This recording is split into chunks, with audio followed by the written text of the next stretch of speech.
Welcome to the Bible Forum. I am Warren Sprouse. I'm your host. We're here every Sunday night from 8 until 10 p.m. This is the Sunday just before New Year's. But we've been through Christmas, and now we've got New Year's. These are our year-end traditions. I want to share with you the history of these year-end traditions. There's a bunch of them, and they go back a long way. With the early Roman calendar, the new year began with the vernal equinox, which occurred after the winter solstice, which would be December 21 through 25. Like many early pagan cultures, superstition ruled. And so after the longest night, the days began to get longer. Surely this must be some sort of mystical omen, right? And the gods were no doubt involved in this. And so it became important that we satisfy, or at least mollify, the gods through some form of religious event. The earliest recorded festivities in honor of a New Year's arrival date back some 4,000 years to ancient Babylon. For the Babylonians, the first new moon following the vernal equinox, the day in late March with an equal amount of sunlight and darkness, heralded the start of a new year. They marked the occasion with a massive religious festival they called Akitu, derived from the Sumerian word for barley, which was cut in the spring. It involved a different ritual on each of its 11 days. In addition to the new year, Atiku celebrated the mythical victory of the Babylonian sky god Marduk over the evil sea goddess Tiamat, and served an important political purpose. You see, it was during this time that a new king was crowned, or that the current ruler had his divine mandate symbolically renewed. In the 8th century BC, Roman founder Romulus is credited with adding 2 months to the calendar. January, after the god Januarius, the two-faced god who looks both forward and back, as well as Februarius. In 46 BC, it became clear the calendar was out of sync with the sun by some 90 days. So Julius Caesar set out to fix it. He instituted January 1st as the first day of the new year in honor of Janus, the Roman god of beginnings. It looked both ways. The Romans celebrated by offering sacrifices to Janus, exchanging gifts with one another, decorating their homes with laurel branches, and attending raucous parties. The Gregorian calendar improved upon the Julian. The Gregorian calendar is now the most widely used civil calendar in the world. It's named after Pope Gregory the 13th. He's the guy who introduced it, and he did that in 1582. The calendar spaces leap years to make the average year 365.2425 days long, approximating the 365.2422 day tropical year that is determined by the Earth's revolution around the sun. And then there are the leap years. The rule is that every year that is exactly divisible by 4 is a leap year, except for years that are exactly divisible by 100. You're writing this down? These centurial years are leap years if they are exactly divisible by 400. For example, the years 1700, 1800, 1900 are not leap years, but the year 2000 was. The Jewish calendar is based on the moon, not the sun. Therefore, it has 13 months, and it begins in the middle of all of our months. So we start on the 1st, they don't start till the 15th.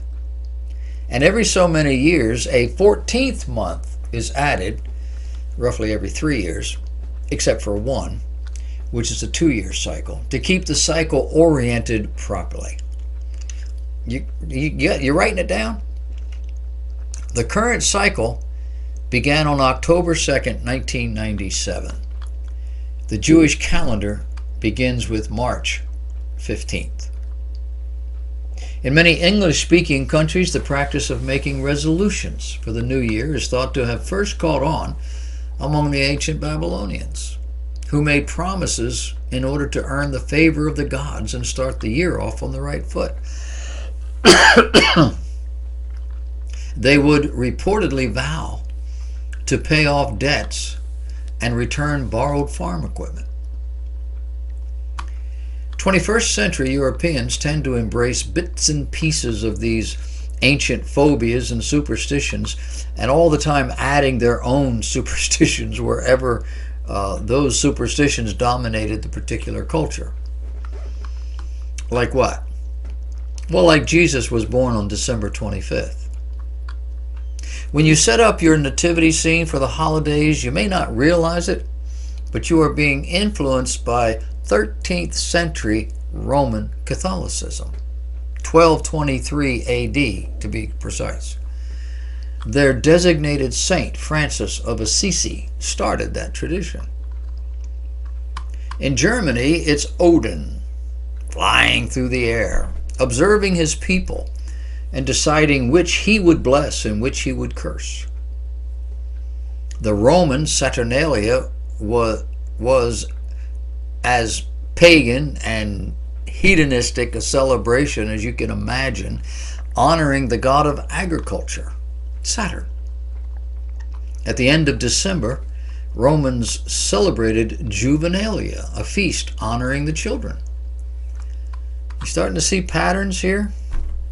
In addition, members of the upper classes often celebrated the birthday of Mithra, the god of the unconquerable sun, and they did that on December 25th. It was believed that Mithra, who was an infant god, was born of a rock. For some reason, Mithra's birthday was the most sacred day of the year. For Christians, there was no Christmas. That time of year we now call Easter was the annual homage to Jesus the Christ. In the 4th century, the Roman Church instituted something they called Christ's Mass. Pope Julius I chose December 25 for this to happen. In colonial America, it depended on where you lived, whether you would celebrate Christmas or not. Oliver Cromwell canceled Christmas in Great Britain in an effort to rid England of decadence. But after he was gone, the son of Charles I, whom Cromwell had beheaded, came back to the throne, Charles II, and he restored it all. Those early colonists were largely Puritans and even more orthodox in their beliefs than Cromwell. If you lived in Boston, anyone found exhibiting the Christmas spirit was fined 5 shillings. Christmas was outlawed in Boston. If you lived in Jamestown Settlement, think Captain John Smith, well, Christmas was enjoyed by all. With the American Revolution, English customs fell out of favor. In 1828, the New York City Council instituted the city's first police force because of a Christmas riot. Unemployment was high and gang rioting often occurred at Christmas. In fact, Christmas wasn't declared a federal holiday until June 26, 1870. It was Washington Irving, 19th century writer, who wrote the Sketchbook of Geoffrey Crayon. It's a series of sorties about the celebration of Christmas in an English manor house that stimulated American interests. where a squire invited the peasants into his home for the holiday. Consequently, certain members of the upper classes began to change the way Christmas was celebrated in America. Also about this time, English author Charles Dickens created the classic holiday tale, A Christmas Carol. The story's message was the importance of charity and goodwill towards all humankind. And it struck a powerful chord in the United States and in England and showed members of Victorian society the benefits of celebrating the holiday. The family was also becoming less disciplined and more sensitive to the emotional needs of children during the early 1800s. In the next 100 years, Americans built a Christmas tradition all their own that included pieces of many of the other customs, including decorating trees and sending holiday cards and just giving gifts. Although most families quickly bought into the idea that they were celebrating Christmas how it had been done for centuries, Americans had really reinvented a holiday to fill the cultural need of a growing nation. Christians? Well, Christians have always sought to blend the pagan and the sacred. We can separate the secular from the religious and enjoy some of both, it turns out, because so much of it is harmless. Of course, some of it is dangerous, spiritually and otherwise.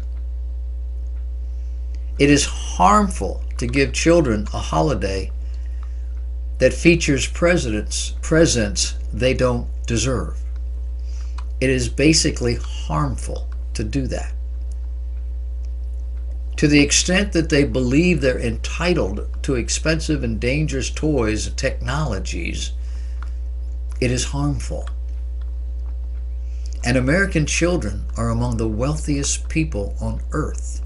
I didn't say their parents, I said the children are wealthier than most people on the planet.